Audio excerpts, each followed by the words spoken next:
Hello and welcome to the Annie Altman Show, the podcast, Season 5. Welcome to the Choice series of episodes and welcome to the 9th episode in this series.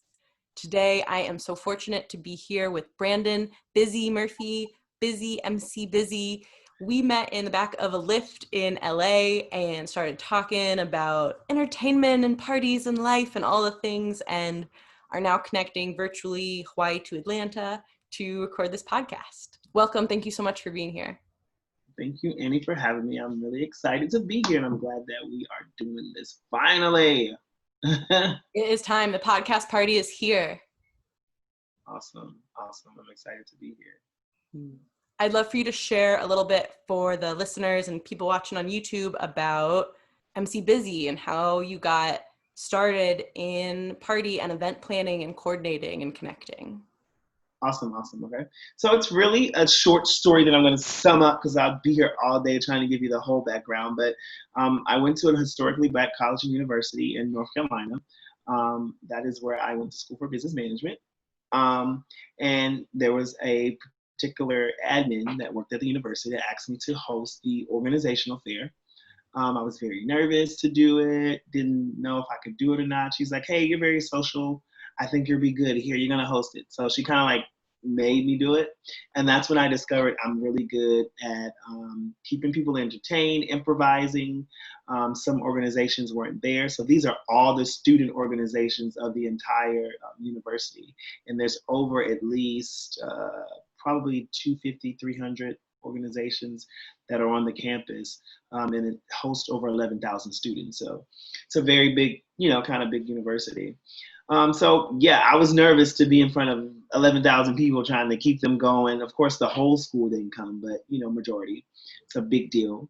And I found my niche of being able to shout out different organizations as we transition from one organization coming up to explain themselves, keeping the crowd involved, making them dance, keeping them hype. Thus my Instagram name, Hype Man Bizzy. And as I begin to become more professional and brand myself, I changed it to MC Bizzy, but I started out as Hype Man Bizzy. Basically, I host parties professionally now. Started out doing it at the organizational fair, took it seriously, got my business license, branded myself, logo, website, all that good stuff. Started putting myself out there and started rubbing elbows with some of your top party promoters and event planners in different states, mainly Atlanta. They had this huge event that was coming up in September. Every year they have this big event. It is called Pure Heat Community Festival. It's a big festival that's open to the whole city of Atlanta. It's open mainly, it shows unity and support for LGBTQIA. It shows awareness to HIV AIDS, and it's just about unity. We call it Unity in the Park. It's what we call it. It's at this big park, the largest park in Atlanta called Piedmont Park. Very, very huge park. And so it's a festival that hosts over probably 10,000 people. It's a very, very big festival. And I ended up being the host for that. They also have a lot of celebrities that come that donate their time as charity. So we had like different artists, R&B artists, rappers, reality TV stars that come by and wave to the crowd. We also push voting. So you have any of your local officials that want to come out, they come out, speak to the crowd and speak to them on the importance of voting. You have your police officers that come out from all the different zones of Atlanta, the city. They come speak and greet the crowd. Stacey Abrams, who was running for mayor, who would have been, if I'm not mistaken, she would have been like the second or third Black mayor. Should have been the second, if she would have won, something like that. No, she would have been the first. No, second, because there was a guy before we got Keisha Lance. So there was a guy before. But anyway, should have been like, it'd have been dope to have Stacey Abrams as mayor, but she didn't win, whatever. So, anywho, long story short, a lot of officials and people come to the park and push their brand or whatever their agenda is. And my job is to host them, keep the excitement going, keep people engaged, because when you start talking politics and other stuff, sometimes at a festival where people are drinking and eating food and having fun, they kind of get lost in the sauce. So it's like I have a little dance off, a little where you from, meet and greet, party. Hey, hold on, here's this official. Give them like 2 minutes of your time and then we're going to get right back into it. and that's kind of my job. And so that's what I do professionally. I've been to the Grammys, BET Awards, hosted after parties, and all that stuff. And that's kind of what I do for a living. Thanks for the I was backstory and the all the background. I love it. Apologies for cutting off the end of it. Please, that is exactly what this podcast is for, is go into That's the basically what I do. backstory and the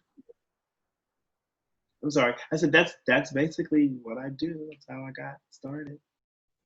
those are two huge first events to start with, too, that many people. And it's cool to hear about the different connecting between. I'm hearing a lot of that of you're the one both in the planning of the event and then the actual running of it who connects all the little pieces together. And you're talking about like different people and they're pushing their agendas and you're the one holding the space, as the hippies say, of the whole agenda pushing and the whole, well, what is the crowd needing and what are people interested in and what's going on with the whole, there's so many elements. And where do we place them too? So that's the big thing. That's why a lot of people love me. Unlike most hosts that just show up that day and it's like, tell me what to say. You know, for instance, people that may be hosting, let's use, what would be a good example?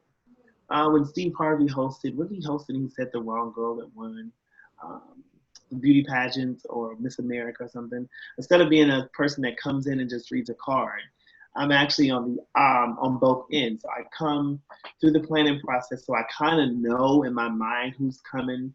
So I'll know like their names already versus the day of someone who's just being paid to come host. They're like, hey, how do you say this person's name? Well, I've probably already seen their name a million times.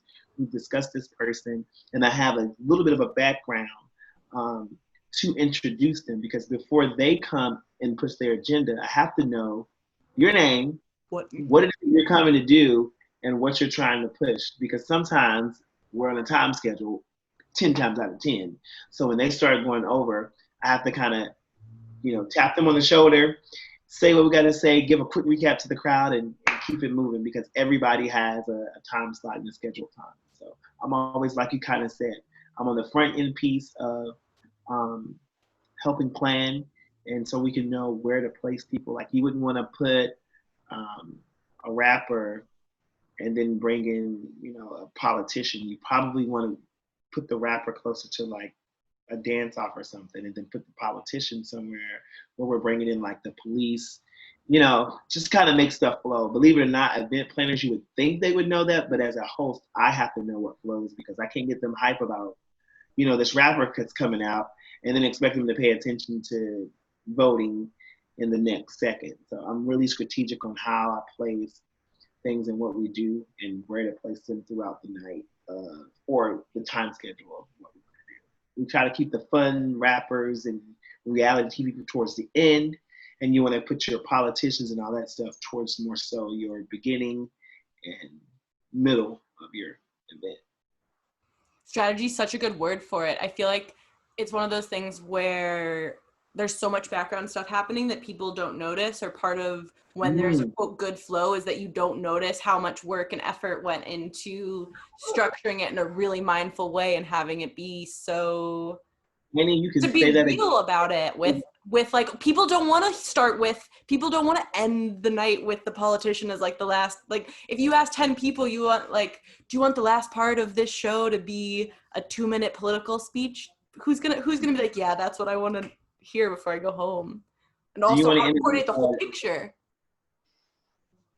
Do you want to end it with a twerk contest with your favorite rapper or reality TV star? Yeah, that's all you're going to remember anyway. So we kind of want to tap into your brain before all that stuff happens, so you can think of actually let it marinate in the beginning. So when all the fun stuff happens, it's like we're having fun. But you're exactly right. And I want to piggyback off of what you said about people don't realize the work and the planning that it takes.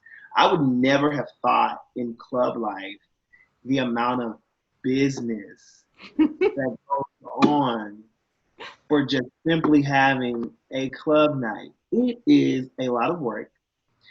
Based off your number of people, you have to know, how many security guards you're going to need. Based off the demographic of people that's coming, you have to know your demographic of people. Not talking about color, but like, what type of party is this?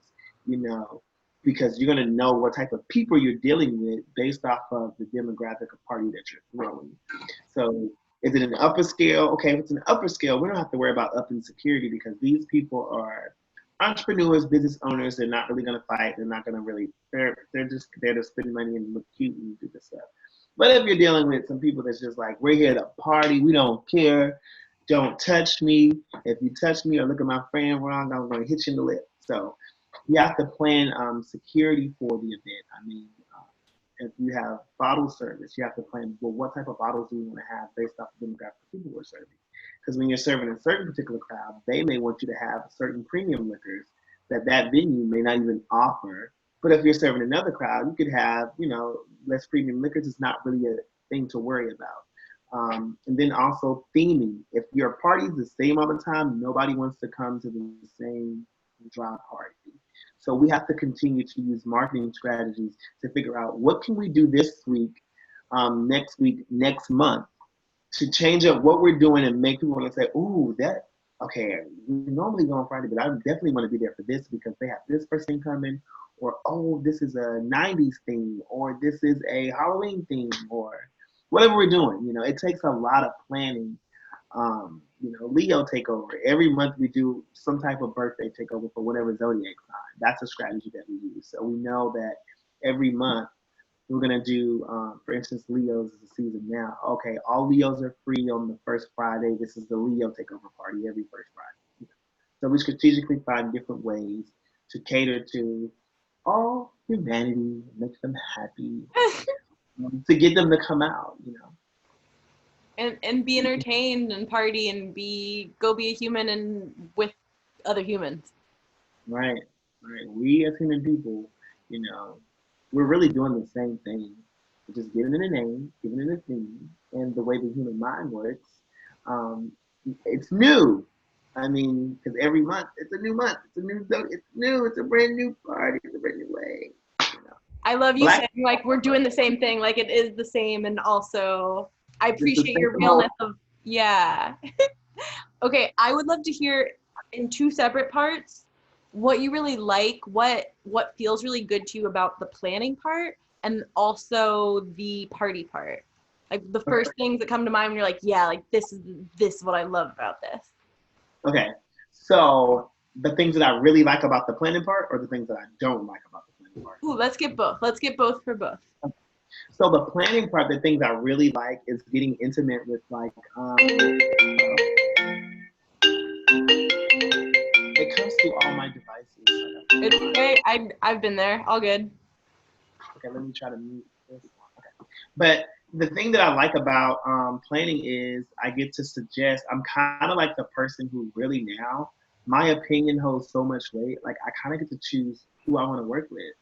Most of the time, budget isn't really a concern. So some of your top, celebs or people, um, I can say, "Oh, I think this person would be good for this event. Oh, I think this person would be good."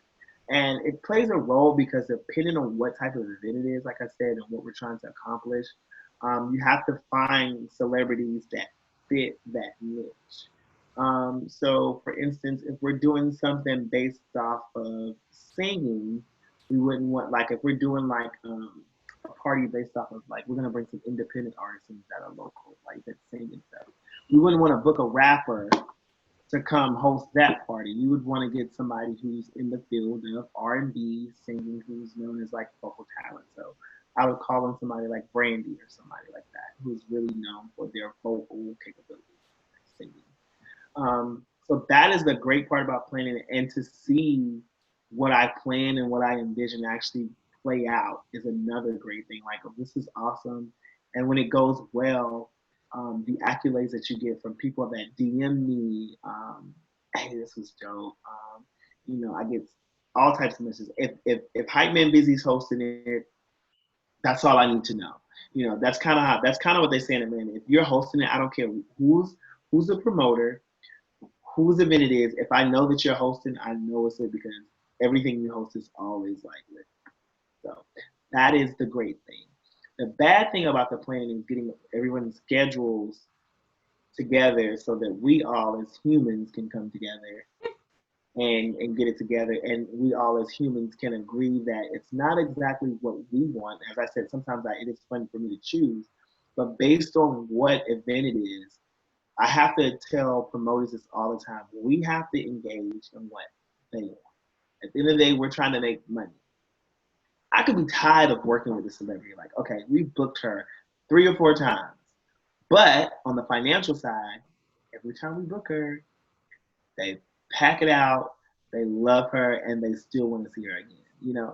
So we have to remove ourselves. Be like, oh, I'm tired of seeing her, and have to be like, hey, we have to do what works, and if this is what the people want, let's give them what they want because they are the paid patrons. So a lot of times I have to get them to think in that mindset. I'm a Libra and I'm the scale, so I'm really good at, you And the know, parties. I love that.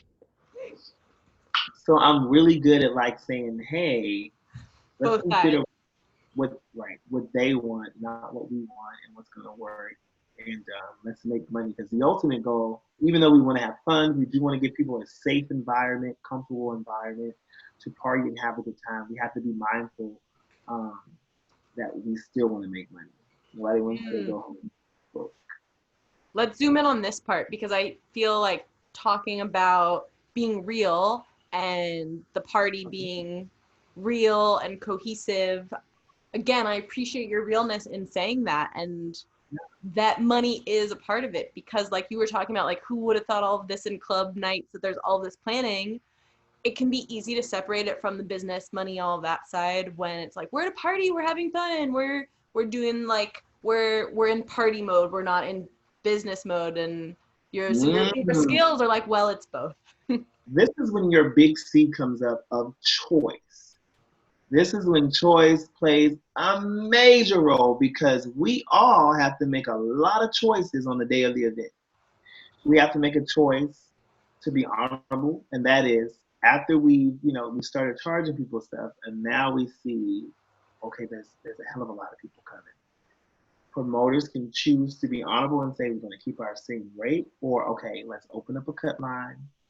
Let's change the general admission price to to now $40. It was 20, and let's change the VIP price to $60. Now let's really make some money.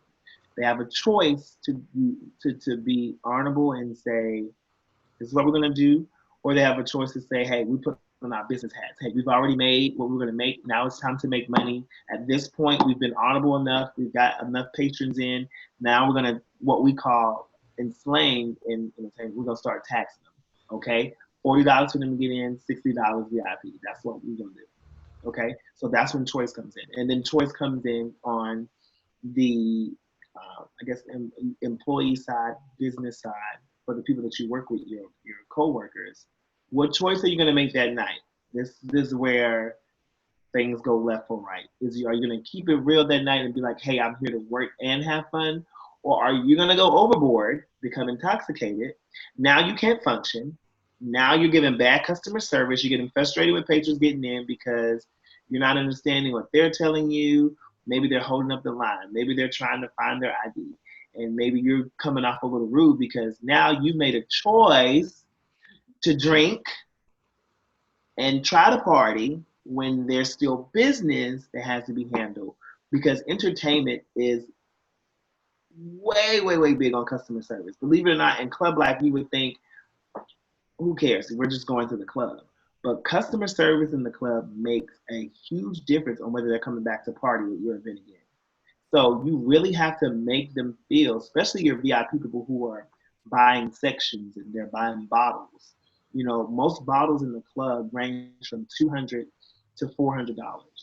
Okay, so people are really spending money. You know, so you really have to be careful with your customer service. So everybody has a direct role that night. And if the person whose job is to seat VIP and make sure that they have their bottles is drinking and being rude because they've been drinking, can mess up your business well. So there's a lot of choices, and you have to keep it real with yourself and say, hey, am I making the right choices? Or let's keep it real. You know what? I was drinking, probably not being the best business professional, and it affected our business. Damn, that's really real stuff. And also, it's part of the flow of being in the party event. If people are going to drink some, and then also how do you Libra scales again, or scales of balance for that individual and that individual night, and as part of a Mm, team of people who are all hosting the event together. How do you mm. personally, within your own Libra sun sign, for that box of your balance of work and play, how do you navigate that, especially when your work is playing? Right. So that's a great question. I'm so glad that you asked that. That's a great question because I just talked to I call him the boss because it is technically his event, right? So he is this company that has its name, right? It's on LLC, but they're hiring me as the face of the event and the host. So sometimes when they want me to stay out later with them, and we have an event the next day, I'm like, well, guys, I gotta be here tomorrow. I know me. If I go out with you guys, I'll be late tomorrow. Then you guys will be looking at me like, well, why are you 30 minutes late? So that's when I have to make a right choice. Like I think we're talking about choice a lot with your C word, right?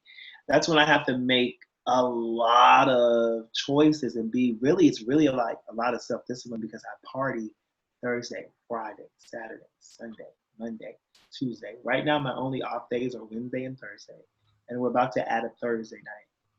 So, Wow. yeah. And when I tell you, it's literally packed all these nights, and they're different promoters. So with each promoter, I have a different relationship, but I have to make sure that I give my best in every event that I host because at the end of the day, I am the face. So people now are learning that I'm the face of the event, but it's not my event. But they know if I'm there hosting it with the DJ, it's going to be fun, it's going to be lit. But now they're catching on to the customer service part, which makes me have to be on that front end that we talked about earlier so that I can make sure that the customer, the patrons that are coming in, are being treated the same at every event I host. And maybe not as plush, but at least they're getting the bare minimum of what they should get as far as customer service. Um, and as you asked me about balance and how do you balance all that, it's party and play. I always tell myself, like, you can drink, but you should never be drunk. People are looking at you. You're going to have to make a decision. Also, I have hard choices that I have to make in a small amount of time. There are going to be people that fight. There are going to be things that escalate.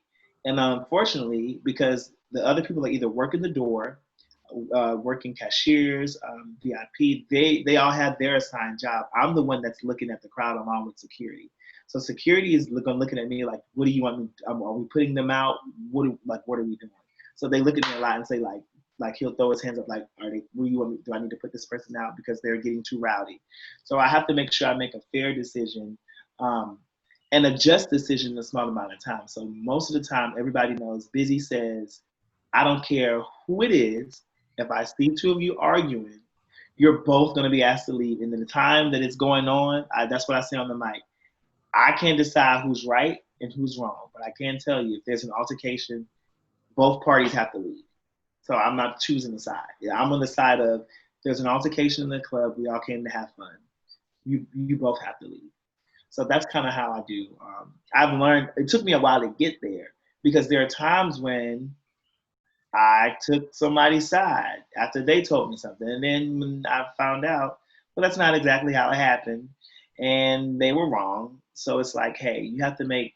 There's a lot of choices that happen that night. Even with friends, my friends know don't come to the club that I'm hosting and embarrass me or get into an altercation. Like you are still a part of me. You're still a reflection of me.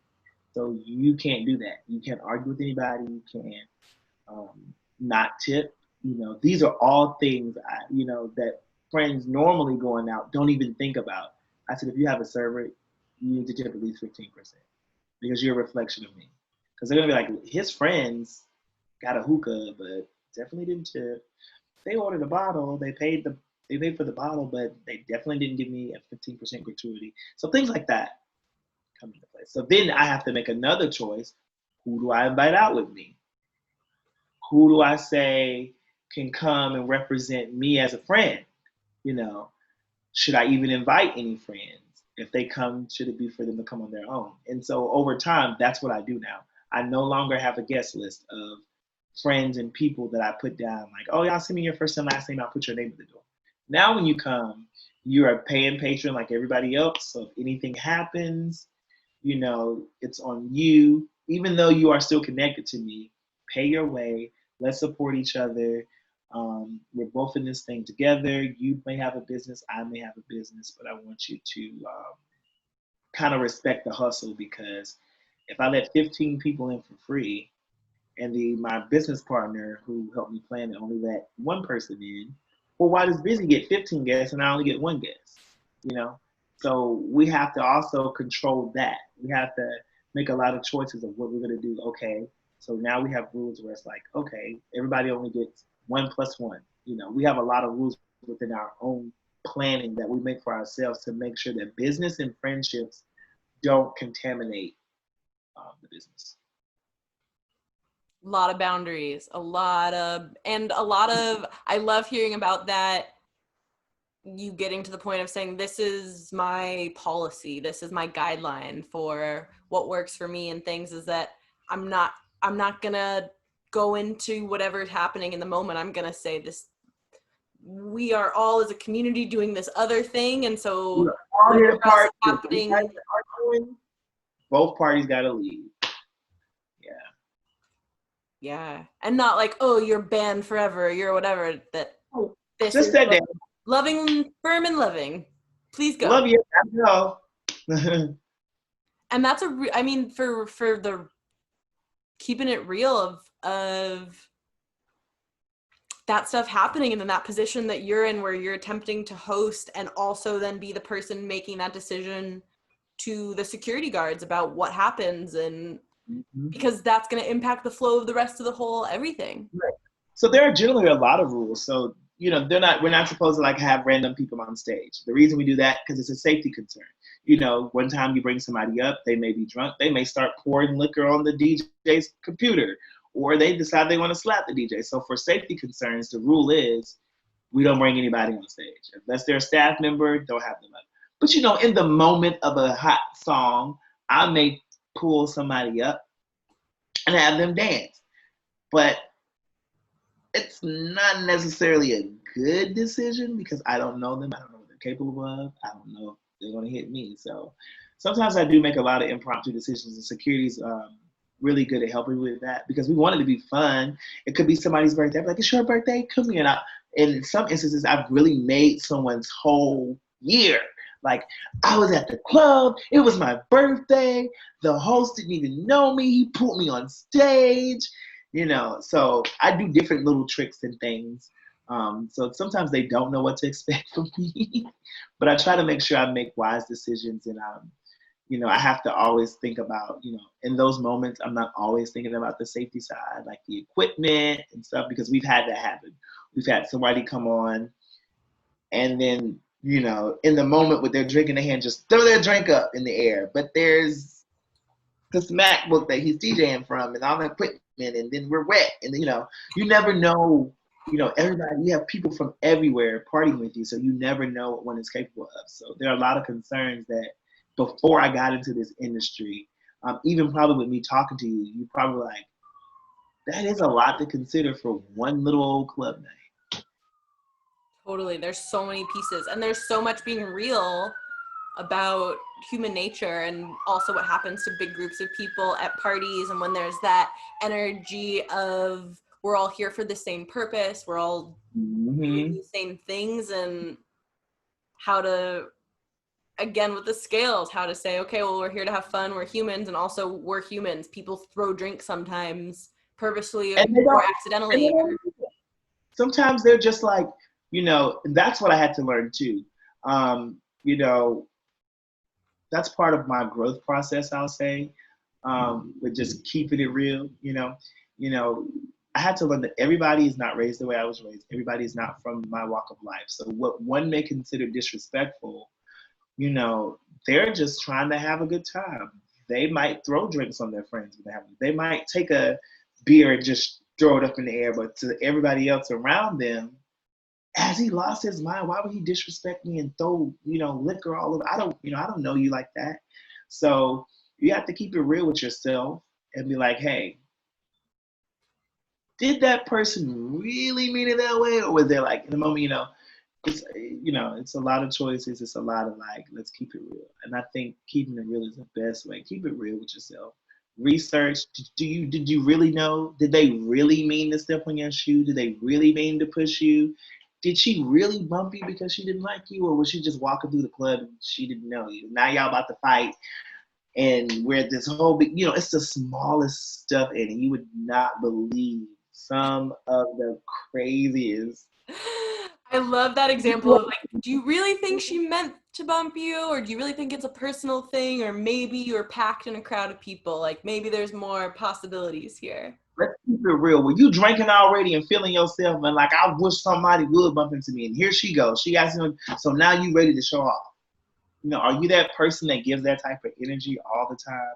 Are you always getting into an altercation with somebody? Let's keep it real. Or was it just this one time that this happened? Are you always mad and angry? Are you always in fights when you go out? Keep it That's real. like getting into what? I said, keep it real. Tell me the truth. Yeah. Not you, but I'm just saying with that person in particular, yeah.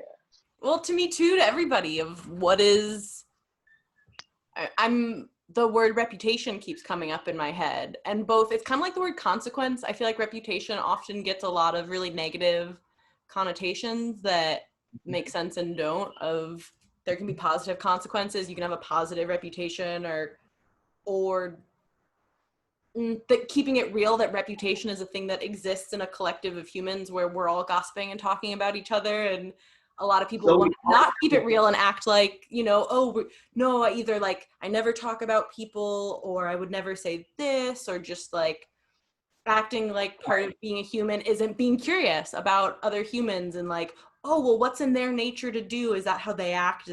What are their patterns? Yeah.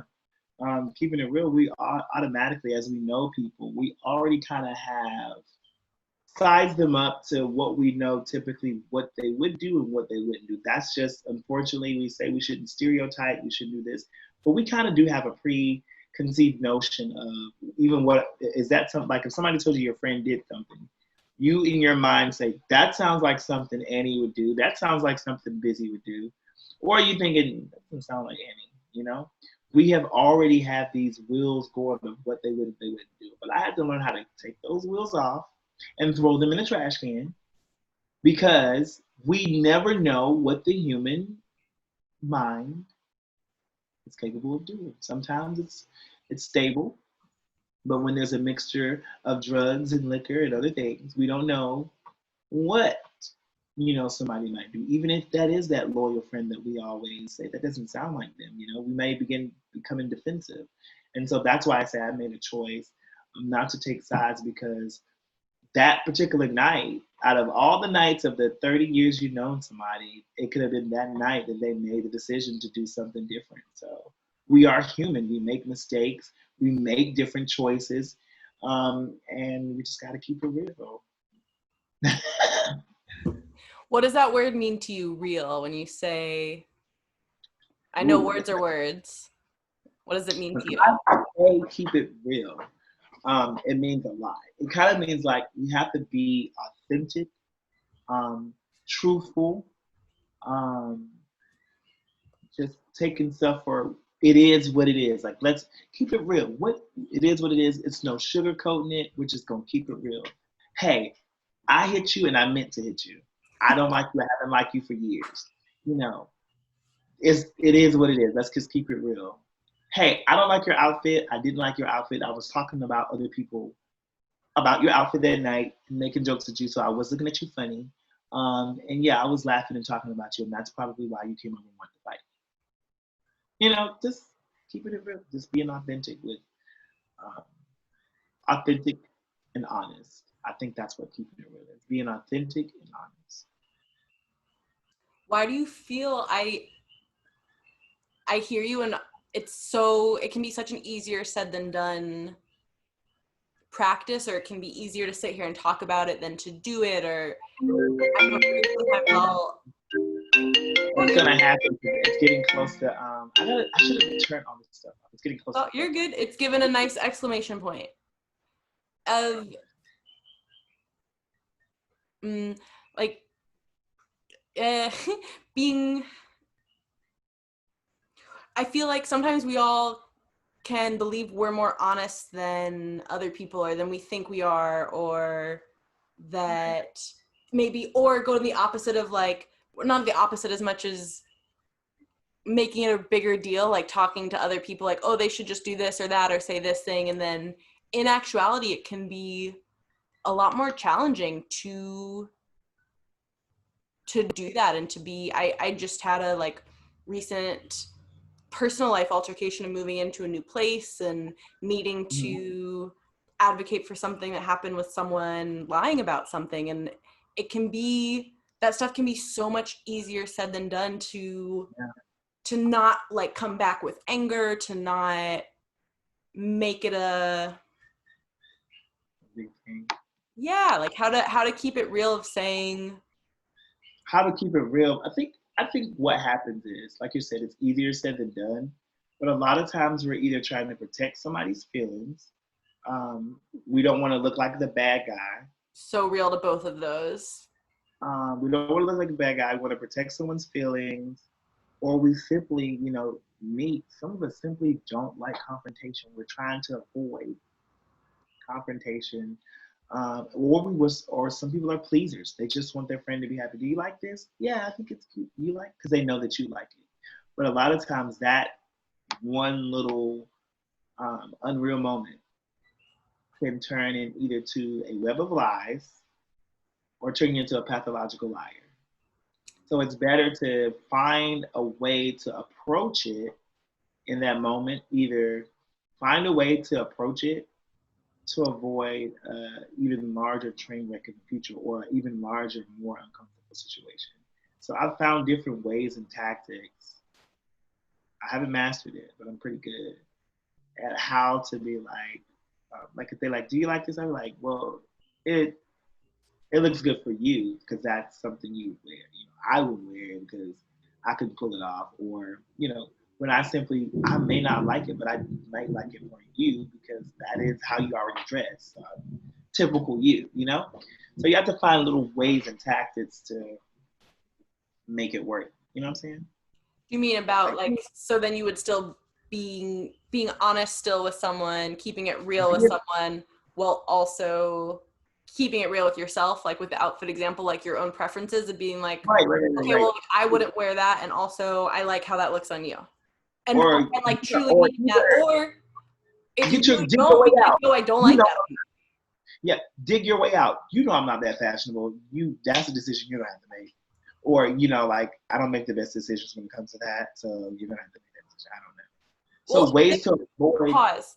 Are you, in this example, do you not like the outfit? Is this like you're not wanting to say, yo, I don't like that? Or is it a like, I like that for you? A nice way of not telling them that you like it. You sound like a Libra stereotype so hard right now. When you don't really like it, but you don't want them not to get it because you said you didn't like it. It's like, I don't like it, but I don't like it because I probably wouldn't wear it anyway. You know what I'm saying? But for you, it may work for you. Do you really think it works for them in that example, to keep it real? Yeah, Okay. I would. You're like, well, it works for you because that's how you dress. If you didn't, would you say, maybe it depends on like how close you are with the If friend? I didn't like it, I'm probably gonna be like, I don't like that, but you make your own decision. Please don't go off mine. So Yeah. I would. I don't like to, but I would. For the keeping it real of it, there's all those different pieces there of you're not going to tell someone what to buy or how to dress, or not everyone's going to want to dress the same way. But I have to keep it real. So that's a struggle for me there too. But I'm not gonna be like, I like it, because I am a blunt person too. Well, your point too about it, how that stuff can snowball and backfire, become something more, not keeping it real from the get-go. There's a quote Right. I love that says, how you do anything is how you do everything. And I feel Wait, like say that one more time. how you do anything is how you do everything.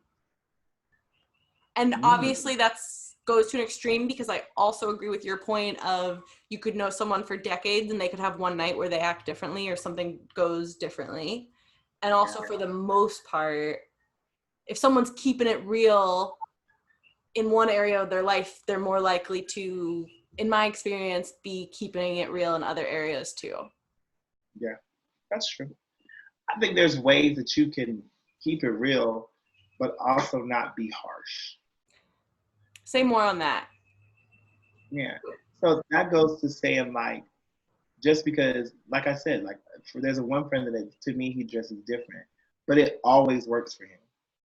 Like it works for him, but then he wants me to like wear how he tries to style me. And I'm just like, no, that's not gonna work. Because that's not your But real style.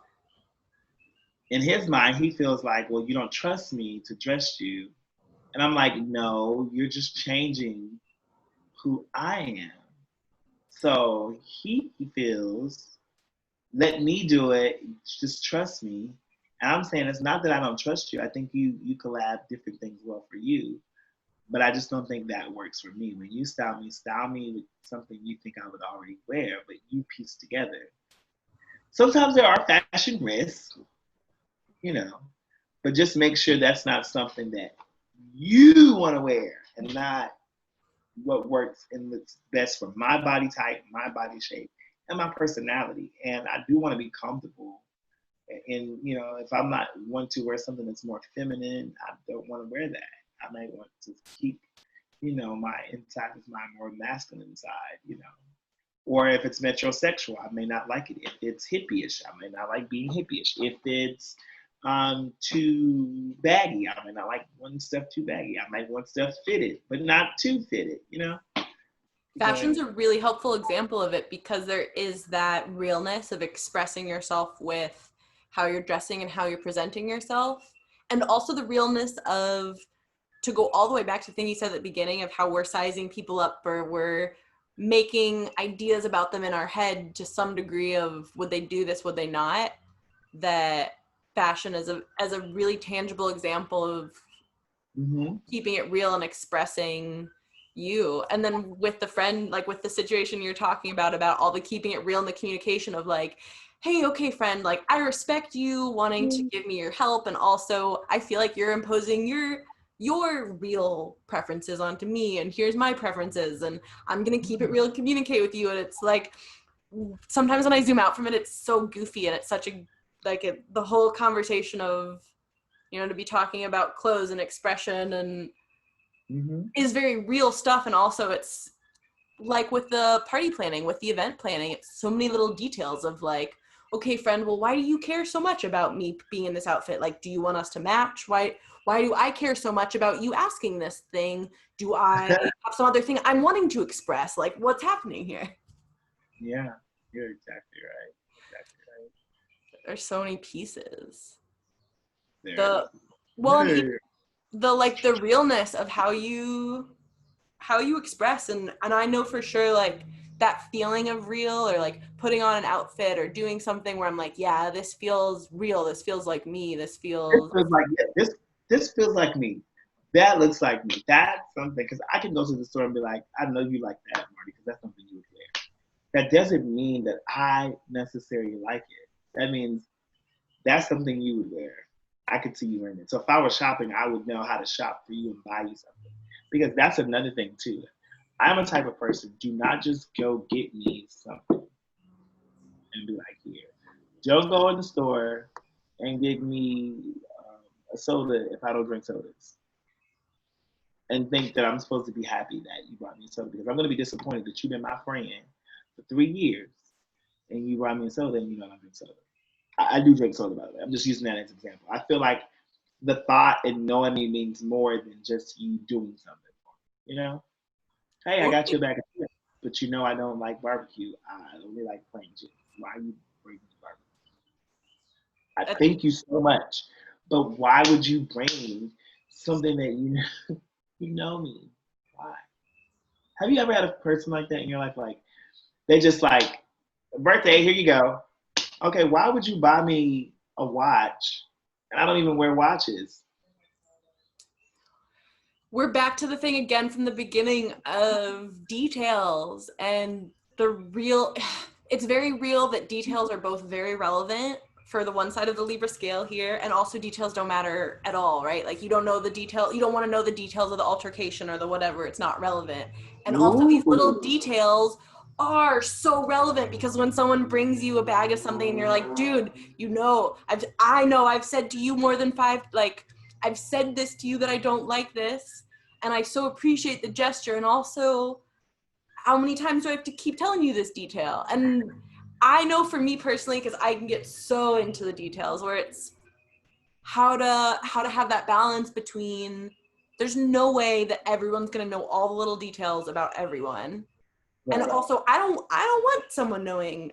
There's like 3 people who I would want knowing all of those Yeah, I don't little want you to know details. all the details, but most of the stuff that I feel like, hey, you should know, you should know. Yeah. But Well, and still the having the analogy, grace that people forget, people mess up. Also, maybe someone got confused with some other thing, or maybe also, different people process it in different ways or don't think of it in like, oh, like they really are good with remembering details about food preferences and they're really not good at remembering details with whatever else, like what other preference. I to go back though, I'm totally getting into like overly serious. I've totally had those experiences with people where it's like where are we not on the same wavelength here with what do you you, miss? like yeah, like we're missing each other, like you're not seeing something, I'm caring too much about the something, like how do we navigate this. I know for me to How do go we to come boundaries again, together like as what humans? How do we come together as humans? the connection. For me, a big piece of it is the laughter and the entertainment and the saying like this is ridiculous, right? Like, this is about like a chip flavor or an ice cream flavor, or like, we're talking about like what are we really talking about here? Sometimes that helps. And also the realness of saying, for me as someone who's been in people pleasing and over giving and over fixing mode, to say it's okay to not be best friends with everyone, or it's okay if the realness is that this doesn't work in this time in this way or this whatever, or again to the example you said of like, did someone really bump your elbow because they don't like you, or did they just bump your elbow? Like Right. removing that part of like, oh, how could they not remember this detail, is like, okay, well, maybe I'll focus more on the people who do focus on those details. I think I like what you said that I never thought about. And you said earlier, you said details matter about the planning. Details matter about what I want you to get at the story. But when it came to this altercation, what's going on between you and someone else, the only way details, you both got to go. So it's like, ooh, that was so like, hold up. Now details are supposed to matter everywhere else. So that really made me think like, Mm. we want details on the front end and there, but when something happens, we don't want it. But it's not that I don't want the details in that particular moment. It's just like I don't have time. In that particular moment, I'm trying to do stuff. I'm trying to run a business. I don't have time to listen to this petty altercation. But It's already happened too. There's the difference too, where like before the yeah, event, the details matter because you can control it and plan it. Whereas if something's currently going down in that moment, is that what's relevant, or is it relevant that someone might punch, someone might like get hurt, that someone's feelings might get hurt, that whoever, what is more relevant then? right, exactly. And then, is it really worth all the energy that we're gonna put into it at this particular time? I'm about to. Actually, it sucks. Let's just keep it real. In those situations, 9 times out of 10, I don't care what happened. About the Probably. altercation, you're like, please just exit stage left, like thank you and please leave.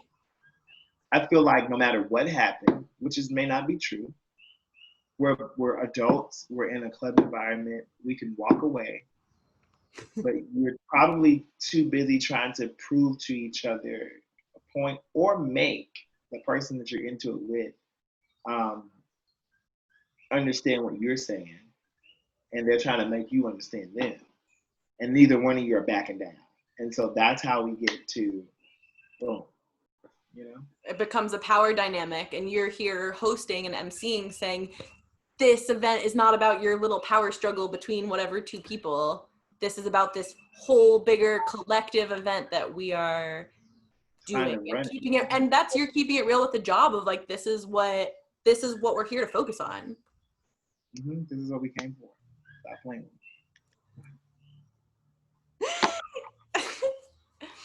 Yeah, and then you take it to your clothes shopping and to your all the things in your life, and it goes back and forth of.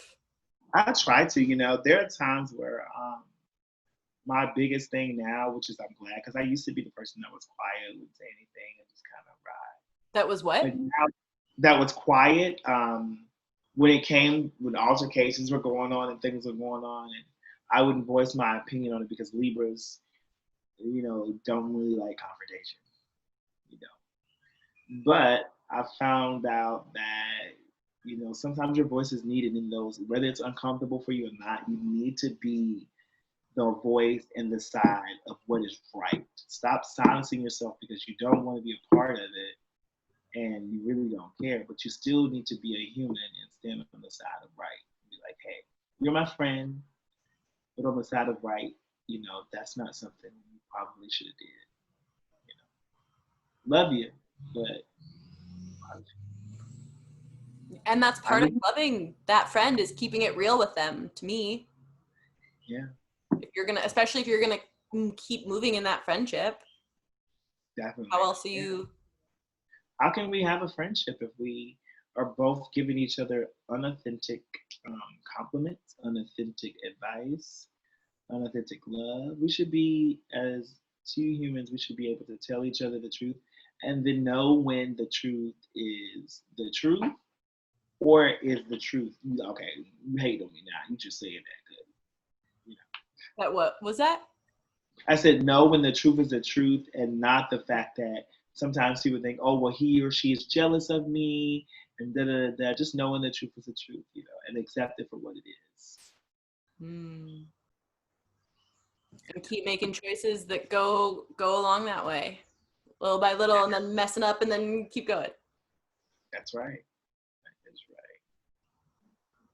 right. I really appreciate you coming and sharing and talking about choice and keeping it real, and you keeping it real about your experiences with having fun as a business, having events as a business. I look forward to coming to one of your events one day. I would love to have you. So hopefully you'll have to make your way to Atlanta. But I host all over, so it doesn't have to be Atlanta. I could be anywhere. I'm in Cali. I think I met you in Cali. When I was down there maybe working. So I'm always doing something somewhere. Keeping it real at some event somewhere. Yeah, keeping it real at some event somewhere. I would love to come to Hawaii. There's not a question about that. Never been, and I really want to go. I don't know, where would you recommend that I go? Where do I go when Hawaii comes up? Where in Hawaii should I be going to visit? Well, it would depend what you're looking for and what sort of best visuals. Like, where's the best visuals? Where am I going to see the best? Anywhere. Yeah. In my opinion, to keep it real with you, to me, anywhere. Right. Literally anywhere. I'll message you about certain places or certain things. I'm really fortunate that I get to be here, and I'm really fortunate to have you on and talking about choices. Yes, thank you. I'm very fortunate that we made this happen.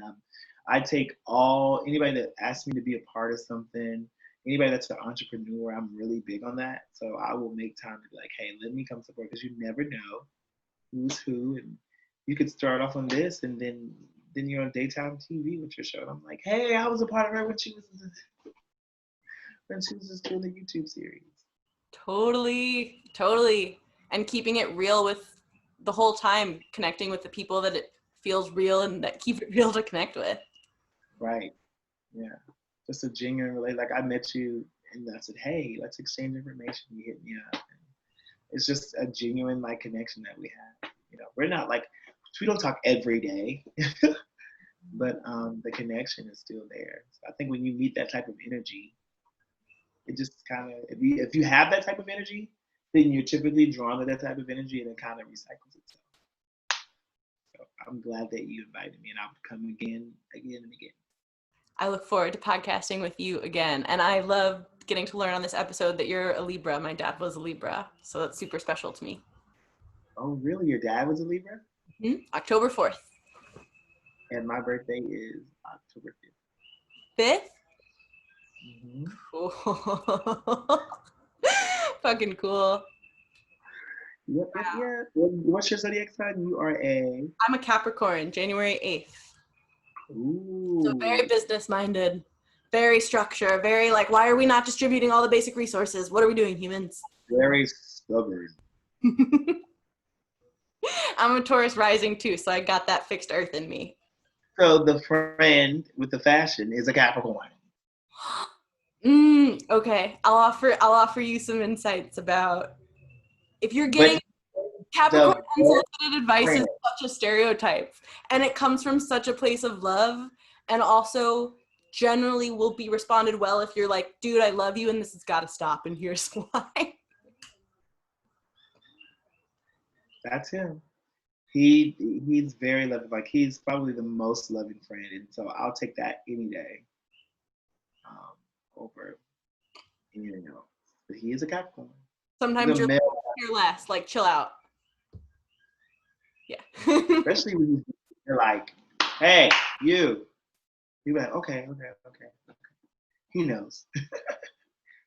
Yeah, well, that's one of the beautiful keeping it real of Libra qualities to me, to the airiness, the lightness, the like, chill out, like, come out of this, like, hold on, hey, breathe. Capricorns are like, you must die. We're very grounded. We're very, hey, but I bet you know then if you have that friend that when Capricorns party, they, you know, it's like a business party. It's just as serious. Your eyebrows went up. It's serious, whatever you're doing. Literally, serious matter. We're here to do it, and that's what I came to do. You know that's what I came to do. He always says that. You know what I came to do. I just came to party. You told me this is what we're doing, so let's do it. I look forward to the three of us partying one day. It's going to be fun. Oh my God, y'all two would be like two peas in a pod, probably. Like, he's funny. He's a friend, but he's like one of my best friends. So I wouldn't change him for anything in the world. You keeping him real in all of his realness. That's a good friend. Yeah, definitely. I have a few solid friends. So my circle's very small, but the ones that I do keep close are pretty solid. So fortunate for that. Yeah. All right, I want to let you go so you can get to your friends and your party more. All right. Well, I'm gonna take a nap first. I'm gonna try to take a 30-minute nap, but I will be setting an alarm. Okay. Waking up to go. Yeah, I have to train myself too, like not to do too much during the day. Today I did overdo it because I was out early, and then I came in right before you. I was on the phone with my dad for a little bit. I had to kind of rush him off. I'm like, hey, Dad, I got to Zoom. Maybe I got to do. But yeah, you gotta do podcast, Dad. Yeah, I said I think I told him Zoom interview, but I knew it was a podcast. I don't know why I said that. I knew I had to use Zoom to get there, but I'm very excited. I'm so glad that you recorded it, so I can come back and look at it. And I do want to like repost on social media and get the people happy, and hopefully they'll follow you and what you have going on, and they'll keep up with you. Yeah, I'd really appreciate that. And hello to your dad. And I will send you all of the stuff, and I'll put the description where people can find you, and we will podcast again. I'm excited. Yes. Awesome. Thank you so much, Annie. I really appreciate it. Thank you so much. Thanks for tuning in, and thanks for being you. You too. Bye. Keep it real.